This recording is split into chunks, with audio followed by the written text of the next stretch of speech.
Ever wonder why you're working so hard and just not getting ahead? Here's the deal. You might be building from a blind spot in your business. I know. I know. This is exactly what I learned. Don't laugh. This is what I learned on the pickleball court. And that's what we're going to help you discover today. What potentially are your blind spots that are costing you momentum, money, and worst of all, you know how I feel about losing confidence. If you're new here, my name is Genevieve Skory. I'm a former entrepreneur and C suite executive for a $350 million brand. And honestly, I just got tired. I got so tired of all the bad sales advice for women, so I'm now a sales confidence coach, speaker, and business growth strategy for female entrepreneurs. So if that's you, buckle up. This is Fix This, Grow Fast. So I want to start with my pickleball story. Now, for those of you that are new, I love me some Scory story time. And I will tell you about maybe 3 years ago, 2 years ago, I started playing pickleball. Now, I started because my kiddo said, "Hey, there's this game. It's really fun. We should try it." Now, we had been playing tennis. And when I say playing tennis, I use that term very, very loosely. And our tennis coach, who is now a crazy major pickleball champion, was telling us that, well, old people play pickleball. And this is a thing that like and I'm like, well, so like what well, is it like shuffleboard? What is it? So we started to play with my kids because listen, if it's good enough for my 20 something year olds, I'm all in. Now, the truth is, I've never played racket sports. I was terrible, terrible at it in all the ways possible. And all I really wanted to do was to learn how to play with my kids and my husband without looking like a fool. I just wanted them to want to play. So I had to be good enough for them to wanna come and play, but I didn't really plan on being like a pickleball pro. Well, as luck would have it, they began to get better and I did not. So my husband and I started going to the local pickleball establishments. So these would be recreational parks in the area. And in Arizona, where I live, there's typically a line to play. And what happens is you go during certain parts of the day, people sit along the fence and watch you, and dare I say, judge you.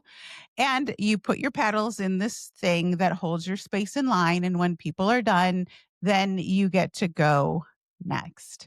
Now, when I first started, I never wanted to go when there were other people watching. It was so, so incredibly humiliating. But as time went on, I said to myself, self, we got to be bad before we get good. So you got to be willing to humiliate yourself, Genevieve, in order to live out your pickleball recreational fantasies. Now, to help me, I did decide if I was gonna make a fool of myself, I at least would be well dressed. I am all about the experience. So I bought the cute shoes. I bought several cute outfits. Somebody gave me a very luxurious, beautiful pickleball bag, which, by the way, you hang on the fence because real pickleball players do not put their pickleball bags on the ground. But I had that bag, I had my matching, uh, thermos, I was all set, even for the 100-degree days, and there are 100-degree days here.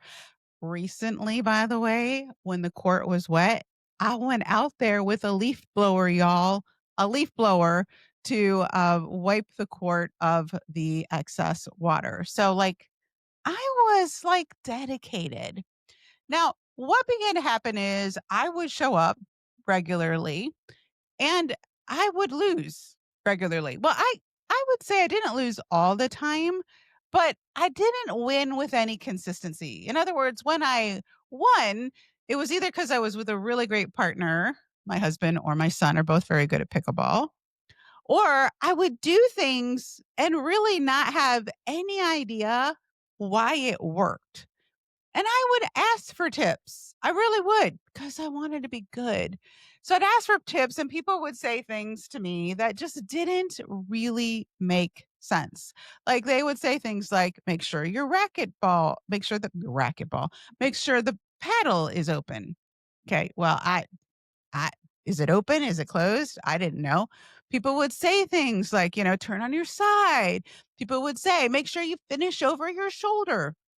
And I would try, at least I thought I was trying these various things, and nothing really seemed to improve my game. And so that became kind of frustrating. Like I really wanted to play, but the truth was I wasn't really good at it. And the longer I played, I'm just telling you, the more evident it became that something was missing and I couldn't for the life of me figure out what it was. And I watched the videos, you guys. I watched the videos. I looked for the strategies. I tried so hard. I watched YouTube. I read magazines. Nothing. We even hired somebody once. Nothing seemed to improve my game. And the part for me that was hard was like my biggest fear was being that girl that nobody wanted to play with because you knew you were gonna lose. Right? That's always exciting to be that person. That was me. I was that person, which meant that every time I played like in a foursome and we had to divide people up, I went back to like middle school where we were picking teams and I was like the last person being picked.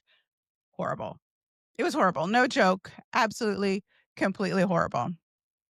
Yet I kept playing. And I kept telling myself, it's just about having fun.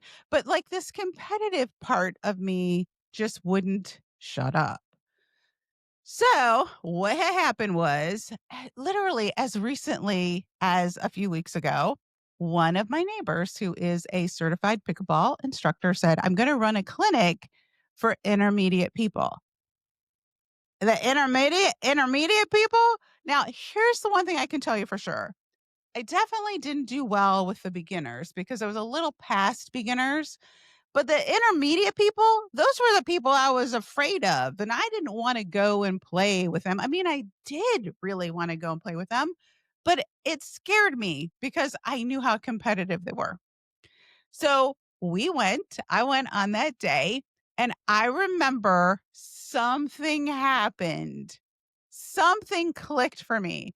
Like everything he said, I was like, choo, choo. Oh, file away, file away. Oh, I understand what that means. Oh, let's go. And what he had us do was he would have us drill certain things and then he would cover something else and we would drill those things and then he'd watch us play. Then he would critique the things we did and he would remind us again, here's the things you need to do. Now, here was what was so interesting that day. What was so interesting was one, everybody pops the damn ball up. Like while I was telling myself I was the only human being on the face of the planet that pops the ball up, literally two of the four people there were like, I got to learn how to not pop the ball up. Everybody hits while they're running. It's something everybody does. And it became really clear to me the things that I actually didn't know that I didn't know were things that the better players knew that they didn't know, but they weren't really great at. But at that moment, I remember thinking, oh my gosh, that makes sense. I didn't know that. Oh my gosh. That makes sense. I don't do that either. And so at the end of the practice, I actually could tell not only was I getting better, but my confidence was improving. And I literally came home that day and I told my husband, you won't believe it. Something clicked.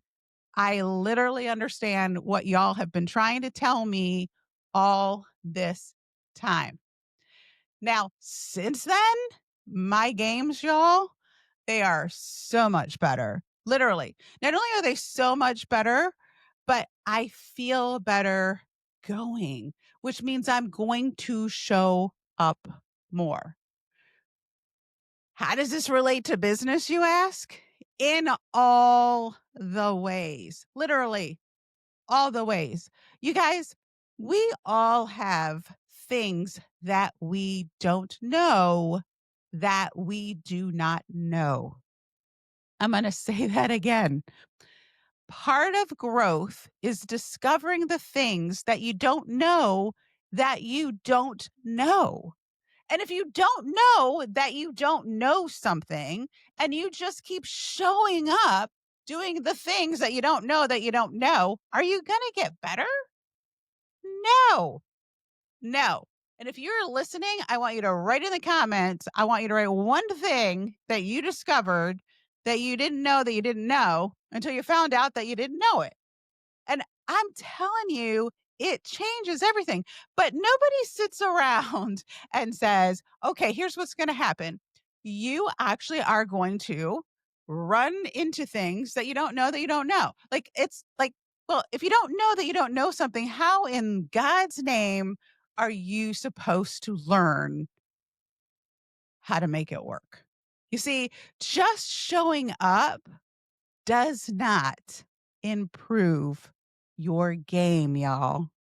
You actually need, and I have done this, like, this is how I took my business when I was an entrepreneur from miserable failure to marginal success to, oh my gosh, that was fast, getting my business to a significant income. I put a system together for discovering what I didn't know that I didn't know. So here's my tips for you. The first tip, and the thing that I teach people all the time, and I say it regularly. If you're following me on social media, you know I am a big self development girl every single dang day. Every day, y'all. I prioritize at least 15 minutes a day, 5 days out of the week. 5 days out of the week. And I am not talking about my chair time, my Bible study time, my God time, my spiritual time. That is not part of this. This is literally work, professional self development stuff. Now, all that other stuff, like all that, you got to prioritize that too, but you don't get to double dip. Are you picking up what I'm laying down here? You have to prioritize. And here's the other thing, because I know I can see your thought bubbles. Some of you are like, yeah, but I'm already doing that. Okay. But you know what I know you're not doing? You're not actually going out and using the thing that you are learning. Come on. Come on. Growth doesn't happen in big leaps, mamas. It doesn't. It's something small that you have to do every day and you keep perfecting and perfecting. Like for me, an example, pickleball, you got to hold your paddle open, which is boop this way at a 45-degree angle. Hello. Didn't know that. Didn't know that. Guess who wasn't holding their paddle open at 45 degrees? Moi. I was there, I was showing up, I was swinging my paddle with wild inaccuracy. Can I get an amen to wild inaccuracy in your business? Those of you that have really great months and then you're like, "Oh, this was a great month." And then you're like, "This month, no idea what happened." It's because your paddle is not at 45 degrees. But you don't know that. You don't know that. You don't know what you don't know. So what you want to do is you want to pick something that stretches you. Just pick something that stretches you. And I want you to study it and listen and apply it. Are you ready? 7 times through. Every single audiobook I listen to at least 7 times. The number one thing people ask me is, "Well, how do you know how to do scripting? How do you know what to say when it just flows off your tongue?" And I'm always like, "Girl, I have spent countless hours listening to the same things every day for decades. You are bound to have that stuff all up in your soul and at a moment's notice accessible to you when you are doing that small thing every day over time. So pick your thing. I want you to prioritize it because can I tell you what's going to happen here is you're going to start to learn things. And if you and you know what you know how you know that you're on the right track when you're listening to things and you say, "Oh my gosh, I didn't know that." Ta-da! That's the moment we're looking for. You better write that down, Martha. You better write that down 7 times through. Number 2, are you ready? And I couldn't be more serious about this. You have to decide you want to master certain skills, not just learn how to do them. I want you to think gold medal mastery of certain things. See, amateurs collect information. Bam. She said it. I did. You guys that are out there collecting info, that's got to stop. It's not about collecting information. Amateurs collect information, masters collect results. You want to be a master. You want to be collecting results. You want to pick a thing, step number 1, and then dedicate yourself to becoming so good at it that nothing knocks you off your certainty about it. In other words, when you master a subject, obstacles, they look completely different for masters than they do amateurs. They don't freak you out. They don't get you all upset. They don't distract you. You're just like, okay, I know how to handle this. I know how to handle this. That's the place that you want to be. Choose mastery. Pick that one thing and get obsessed about it and do not move. I don't care who wrote a new book. I don't care who's got a new system. Do not move on until you have mastered the thing that you are currently on. And last, and I will tell you this is something that I think people take for granted, and that is get a coach.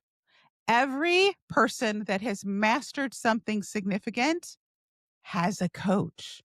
Has a coach. I was listening to Brene Brown the other day on a podcast, and she was talking about her coach said, and I was like, what? Brene Brown has a coach? Yes. If Brene Brown has a coach, we all need a coach.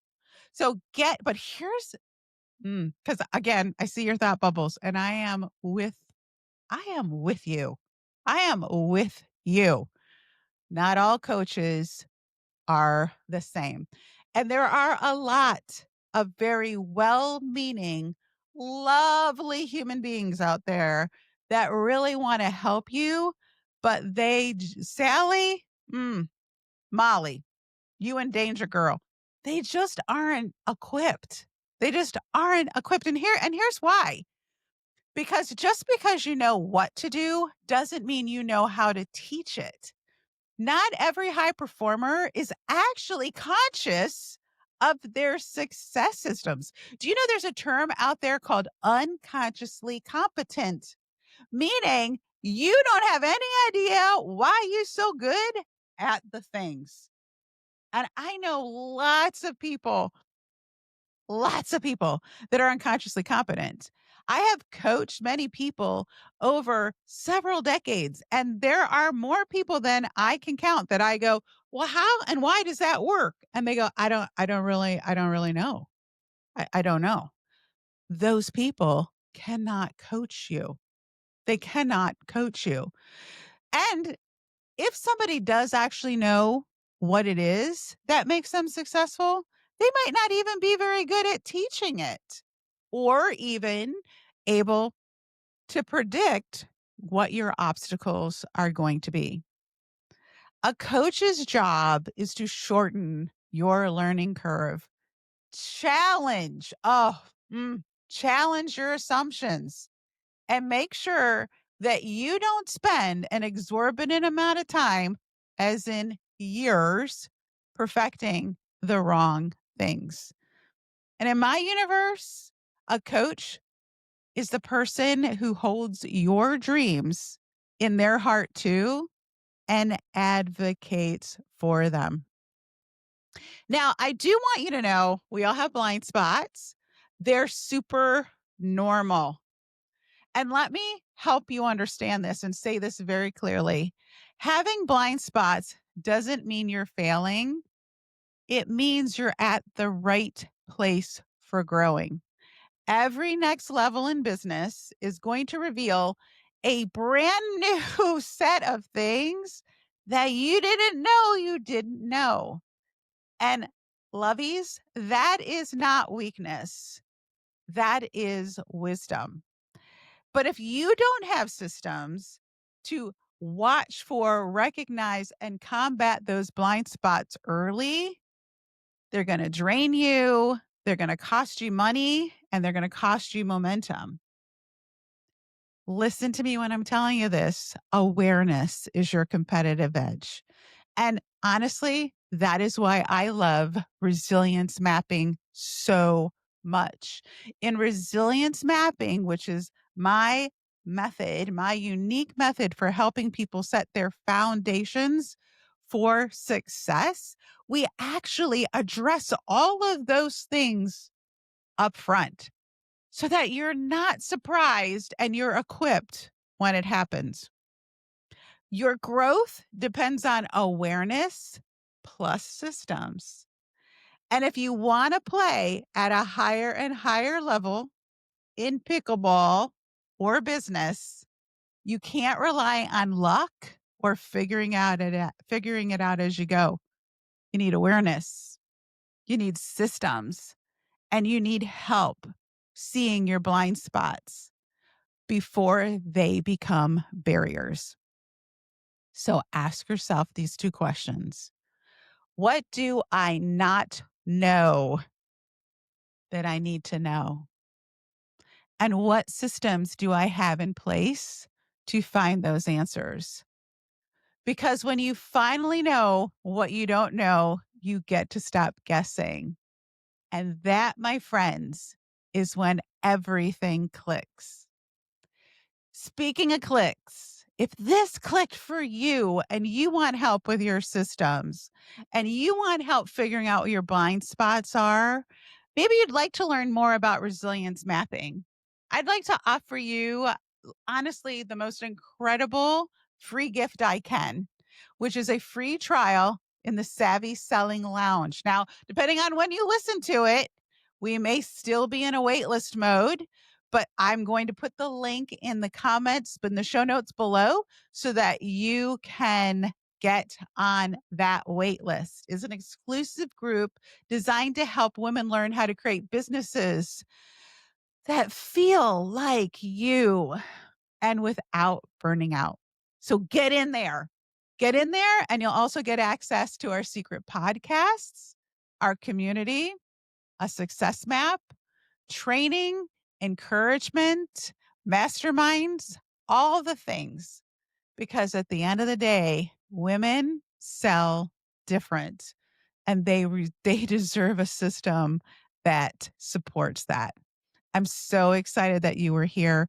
Thanks for listening. I'll talk to you soon. Bye-bye.